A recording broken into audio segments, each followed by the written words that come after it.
मैं गया था उनसे कि मुझे स्कॉलरशिप चाहिए। उन्होंने कहा कि स्कॉलरशिप तो पीछे हम बात करेंगे, पहले मैं ये पूछना चाहता हूं कि तुमने बाल और दाढ़ी क्यों बढ़ाए। मेरे विभाग के दो जो अध्यक्ष थे, मेरे जो प्रोफेसर थे, मुझे बहुत प्रेम करते थे, जो मेरे साथ गए थे मेरी सिफारिश के लिए कि मुझे निश्चित ही स्कॉलरशिप मिलनी चाहिए, वो मुझे समझा के ले गए थे कि देखो किसी विवाद में नहीं पड़ना। रास्ते भर मुझे समझाते रहे थे, देखो मैं तुमसे फिर कहता हूं। दरवाजे के बाहर भी उन्होंने मुझसे कहा कि देखो मैं तुमसे फिर कहता हूं, बात विवाद नहीं करना, अपने को स्कॉलरशिप लेने से मतलब है, और स्कॉलरशिप तुम्हें मिल जाएगी। मैंने उनसे बात की है, वो राजी है,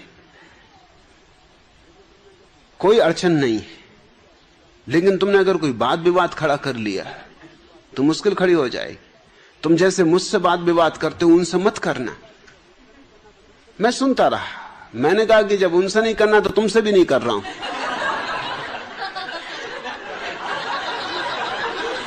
मैं बिल्कुल चुप हूं, मगर मैं ये भी कह देता हूं कि अगर उन्होंने कोई बहुत बुनियादी बात छेड़ दी तो फिर भाड़ में जाए स्कॉलरशिप, मिले कि ना मिले। और उन्होंने यही बात छेड़ दी। उन्होंने देख के मुझे कहा कि और सब तो ठीक है, दाढ़ी मूंछ क्यों बढ़ाई।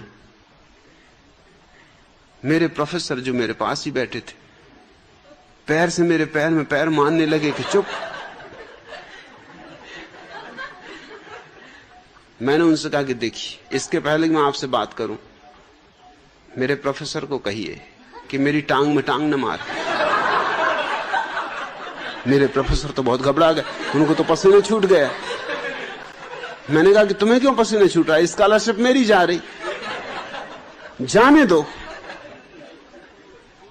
और वाइस चांसलर तो बहुत हैरान हुआ कि मामला क्या। उन्होंने कहा क्यों टांग में टांग मार रहा है। मैंने कहा ये मुझे समझाते आ रहे हैं रास्ते भर से कि अगर विवाद किया तो स्कॉलरशिप चली जाएगी। मैंने भी इनसे कह रखा है कि अगर उन्होंने कोई बुनियादी बात छेड़ी तो विवाद होकर रहेगा। आपने बुनियादी बात छेड़ दी, अब ये मेरी टांग में टांग मार रहे।